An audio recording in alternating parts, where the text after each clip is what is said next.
अक्षरमा र सैना महिना तल ससाना अक्षरमा तलपट्टि ससाना अक्षरमा together for the nation for the pride भन्ने नारा लेखिएको छ, जसले एकता र राष्ट्रिय गौरवको भावना जनाउँछ।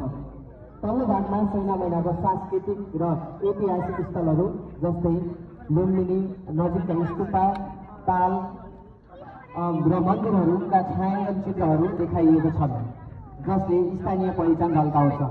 प्रारम्भिकतर्फ अगाडि बढ्न चाहे सङ्गठनको नाम जेनजी सैना महिना नेपाल, अङ्ग्रेजीमा प्रोनाउन्स गर्दा जेनजेक सैना महिना नेपाल। कार्यालय सैना महिना नगरपालिकाभित्रको पहिलो कार्य समितिको बैठक अनुसार निर्धारित गरिनेछ। आवश्यक परेमा अन्य वडा वा स्थानीय उपकार्यालयहरू पनि स्थापना गर्न सकिनेछ। सङ्गठनको नाम वा लोगोमा परिवर्तन गर्न सङ्गठनका 2/3 सदस्यको समर्थन चाहिनेछ।